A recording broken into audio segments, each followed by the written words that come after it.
So this one is a super relevant how-to, and that is how to have virtual sex in the age of Corona. For many people out there, they are still very hesitant about coming in contact with people, and I completely understand and respect that. Even though we are seeing restrictions lifted, we are still not back to normal. So virtual sex is really becoming part of our everyday dating worlds.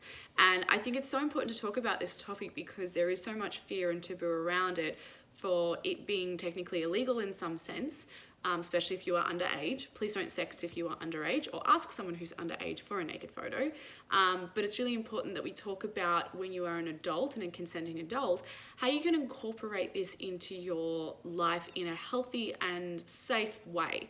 So first of all, when it comes to virtual sex, I think that a lot of us have this myth that it has to be two people getting their clothes off and self-pleasuring whilst on a video chat. And there is a lot of pressure for people to do things like this. Now, if that's not what you're comfortable with, that is not the only way that you can have virtual sex. So one of the things that I like to recommend to people is being able to jump on a phone call and talk about your fantasies, in the sense that you might be doing if you were on a video chat.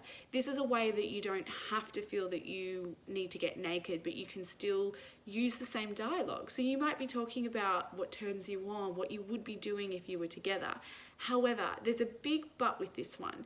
If this is somebody that you are going to be having a relationship with in the real world, or maybe you already have a relationship with them, then it's important that you differentiate that this talk is for fantasy and exploration and not necessarily what you want to do in the bedroom. Now remember, fantasy is free space. It doesn't have to make sense. It doesn't even have to be what we really want to do. It's what comes into our head at the time.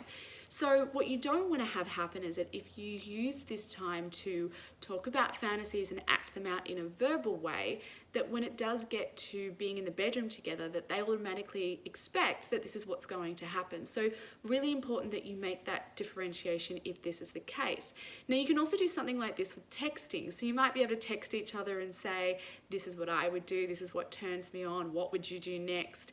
You can have a lot of fun with that, but the same thing goes as with jumping on a phone call, that if this is just playing with fantasy, then you need to make sure that is clear and someone doesn't have those expectations of you when you do get to being physical in the real world.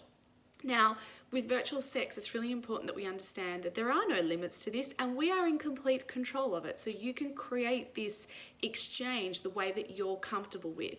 Now, for a lot of people, they don't feel comfortable sending naked photos of themselves, and I totally understand and respect that. It can feel very daunting in this age about what will happen to those photos. Will they be shown to other people? Will they be distributed without consent?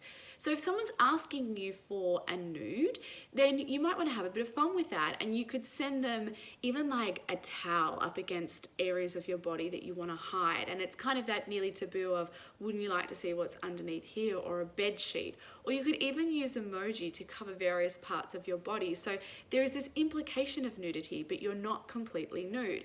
It's kind of that halfway point where you can be sexual with somebody, but you're not giving them everything, because you don't know if there's that level of trust there. If you have just met someone online, it's very difficult to determine if there is trust there or not, because you truly don't know who they are. Now, with all of this, the biggest golden rule is you should never do something that you are uncomfortable if it were to get out to other people. This is that filter, and I know it's not easy, because for most people, they just wouldn't want this content out there to start off with in the first place, but that's what you need to stop and consider, that when you're having these online exchanges, is that if someone else were to see it, how would you feel? Now, when it comes to asking somebody to either engage in sexting or specifically asking them for a nude, what I think is really important to discuss is consent. You know, this idea of just sending people dick pics because you feel like it, I find really harassing. It's happened to me, and it's not on, and I don't encourage it, welcome it, or well, actually I condone it.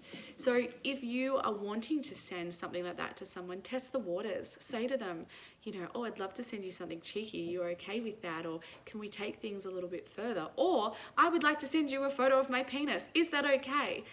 Sorry guys, I am using this context of specifically men sending cock shots, because that tends to be what happens.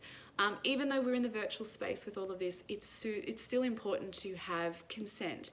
You can have a lot of fun whilst using your phone and being partially naked or using your voice, but it's really important that the other person is consenting to that and that people are still aware of their boundaries. People can still cross boundaries during virtual sex, so it's important before you start to engage in this behavior that you're aware of where they are. When you're aware of where those boundaries are, then you're able to communicate about them better. So please everyone, have a lot of fun when it comes to virtual sex, but also still stay safe and know that even though it isn't physical, it still is a real version of sex. You still can create and experience emotion, sexual pleasure, but bonds can also be created as well. So make sure that you keep yourself safe and that you respect others in the process. So I hope that helps, and if you have an Ask Dr. Nikki or a how-to that you would like to see me do a video on, make sure that you head over to my Facebook page and you can ask me anything you want.